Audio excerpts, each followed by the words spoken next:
Piccadilly Radio serves the Great Northwest. Tune into the great sound of 261 all along the North Wales coast, on the Wirral, in Liverpool, Southport, St Anne's or Blackpool. If you're going to the coast this weekend, take Piccadilly with you. Piccadilly serving the Great Northwest.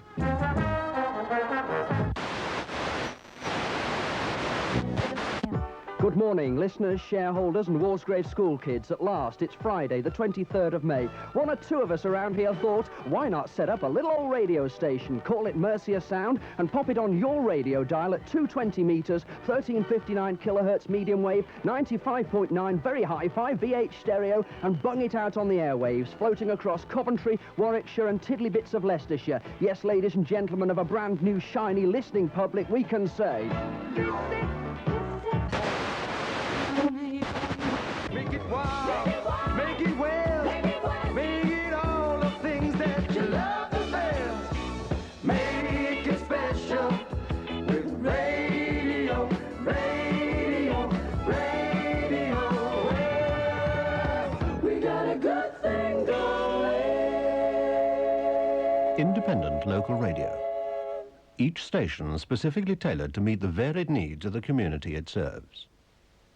And varying in size from Capital Radio, London's music station with over 9 million listeners, to Moray Firth Radio at Inverness with just 200,000. But now, the area around Southampton is to be served by its own independent local radio station, financed by local investors and run by and for local people. But independent local radio stations don't exist on their own. They are all part of a growing network of ILR stations serving more and more of the population of the UK.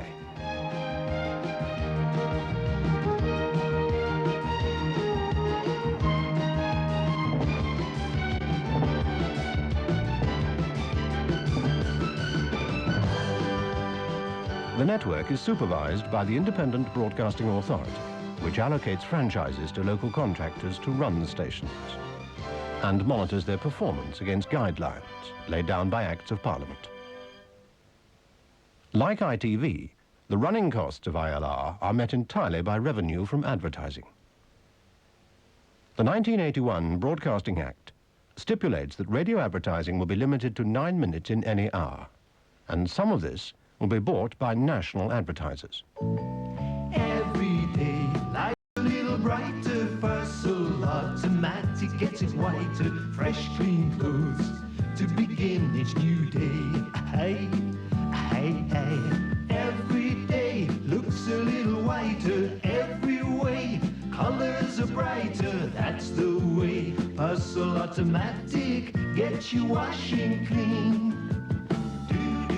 Persil Automatic gives you superb results on everything you wash. It's tested and approved by Hotpoint, Sanusi, Philips, Electrolux, Candy, Kelvinator. But most of our 9 minutes per hour will be used by local businesses, helping to create a healthier local economy. Small businesses will see an immediate response to radio advertising, which adds credibility without the immense cost of a television commercial. Excuse please.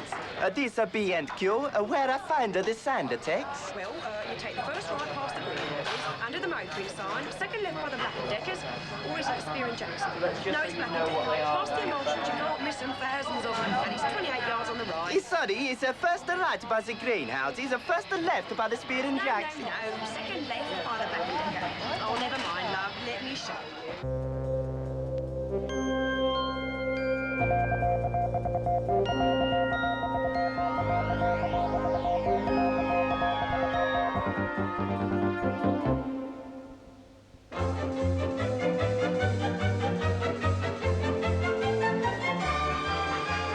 Also, like ITV, national and international news broadcast by ILR is supplied from a central news service. Like ITN, the network radio news service, IRN, has started to achieve a remarkable reputation for authoritative reporting. Audience research at the time of the conflict in the South Atlantic indicates that the coverage given to the crisis by IRN, together with each station's strong local perspective, attracted many listeners away from BBC radio, the traditional source of world news at times of crisis. IRN reacts quickly to news from all over the world It's 11 o'clock. This is Douglas Cameron. Antonia Higgs, IRN, Bryce Norton. Martin Cleaver, IRN, Amsterdam. Andrew Simmons, IRN, West Beirut. Barbara Bloomfield, IRN, Paris. Jeffrey Lakeman, Independent Radio News. Brooke Kroger, Tel Aviv. Andrew Mandelstam, IRN, Washington. Independent Radio News, Steve Crozier reporting. Unlike both television and newspapers, independent local radio can bring you the news immediately, almost as it happens. With newspapers, several hours can pass between news being made and your paper being printed, then delivered to your newsagent. Television has neither the airtime nor the flexibility to give priority to local news. No matter how significant the item, you must wait for a scheduled local news program, and even then you'll find it gets only a brief mention. But ILR is living radio. It doesn't need to wait. And ILR is so nice to have around in emergencies. It's cold and windy. Though it's a grey and a gloomy winter, we'll brighten it up on Pennine Radio. During the 1981-82 winter, when communities in Wales and the west of England were isolated for days, power lines were down, telephones were cut off, which left the transistor radio as the only link with the rest of the country. ILR, with its flexibility to adapt in a crisis, became a lifeline for people. Snowline! Snowline! All the year round, ILR provides the only radio news service in the UK with a bulletin every single hour. But whilst ILR can depend upon an excellent network news service, there are no network programs as such to fall back on. That means your local ILR station will have a friendly and recognizable voice on the air for 18, even 24 hours a day. Your ILR station provides you with truly local programs of news, features, information and music, all tailored especially for your area. Not even BBC Local Radio can match that. Stations like BBC Radio Solent can opt into any of their BBC national radio networks at any time of the day or night. Stereo Radio 2 from the BBC. The result of this is that they give you considerably less of what matters most when you tune into local radio, local programs. But the price of producing round-the-clock news and entertainment is high.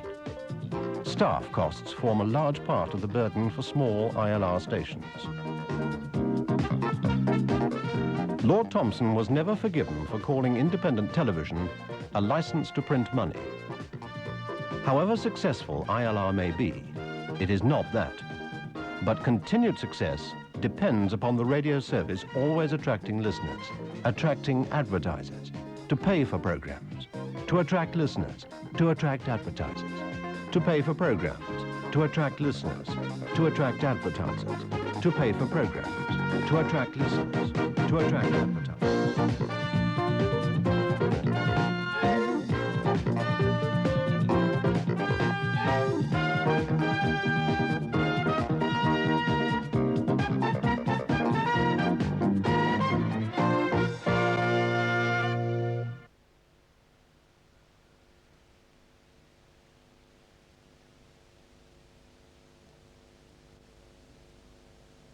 So far, we've told you about the nationwide structure of ILR. But what does it mean to us here in the Southampton area? And where does Mayflower Radio fit in? Well, it might surprise you to be reminded that ILR is barely 10 years old in Britain, the Sound Broadcasting Bill receiving royal assent only in June 1972. And you'll probably be even more surprised to learn that our chairman, Brigadier Anthony Hunter, had unveiled plans for an ILR station to serve Southampton before the bill was enacted. That's the kind of far-sightedness you'll find with SIBCO, the first consortium to establish its interest in providing the ILR service for this area. In the event, back in the early 70s, to avoid the risk of competition between a young BBC Radio Solent and a new Southampton ILR station, it was decided to open the South's first independent local radio station in Portsmouth, Radio Victory. 257. For a time, our ILR plans went into mothballs. But ILR has now grown up, being accepted as a viable local medium which can compete healthily with the established BBC local radio. And this has opened the door for a number of new ILR stations, including one based in Southampton, serving much of South Hampshire and the Isle of Wight.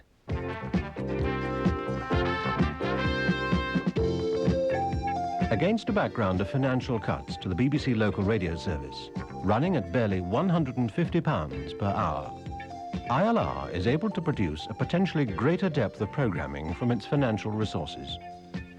The Southampton station should run at about £200 per hour. Against this, the immense £3,500 per hour needed to run the BBC Radio 4 network easily explains why ILR is still unlikely to afford Radio 4's impressive drama and current affairs programmes. So what will 750,000 people in southern Hampshire be able to hear from Southampton's ILR station? From transmitters provided by the IBA at Marchwood and Bassett, the station will serve an area of over 700 square miles and a population growing at 8 times the national average for some 18 hours a day, every day of the year. Although the programmes you are likely to receive will depend upon which applicant group the IBA chooses to run the radio station, there are bound to be a number of aspects common to all the applicants. For instance, there will be an average of 5 minutes an hour of IRN national, international, and of course local news bulletins.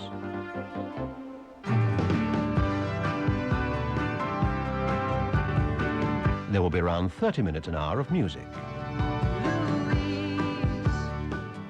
And up to 9 minutes of advertising. When Kellogg's add extra vitamins, which leaves about 16 minutes in each hour available for local features, programming differences that will undoubtedly characterize one applicant group from another. Of course, these are only averages. You wouldn't want a rigid formula of news, music and features repeated every hour. So the ingredients will be mixed.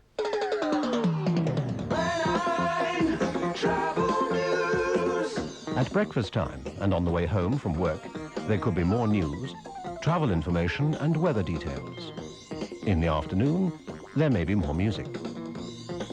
One applicant group may want to play music all Saturday afternoon, while another may want a Saturday sports program. But all the applicants will hope to present a positive and vital service to the community, adding a new stimulus to the social, artistic and economic life of the area. It is up to the IBA to decide which applicant will best live up to the promise. This is Mayflower Radio. someone to turn to. What will Mayflower sound like? Well, to some extent, that's up to you.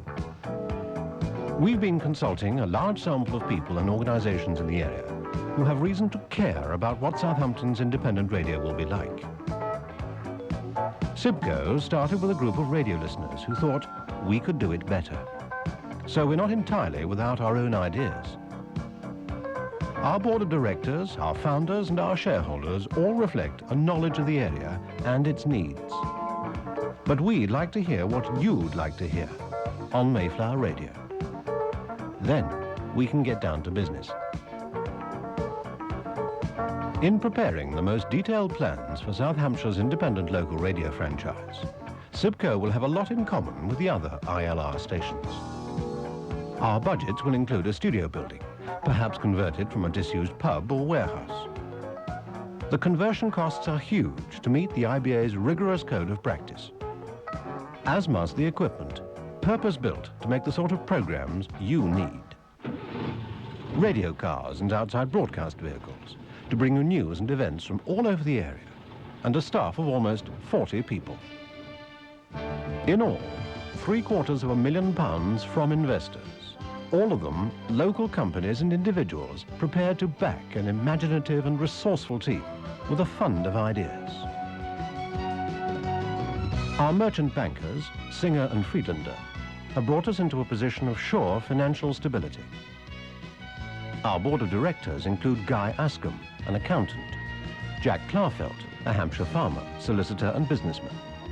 Ian Ward, an ex-ITV sound engineer who now runs his own commercial sound studio. Tony Harding, a telecommunications engineer and hospital radio producer. And Brigadier Anthony Hunter, a director of Lloyd's Bank, Red Funnel and Vectis Transport on the Isle of Wight, our chairman. SIBCO began in 1980 with a small group of radio listeners who said they could do it better. Their enthusiasm has fired a great many people to bring successful ILR to Southampton. Now, we need your help to make it happen.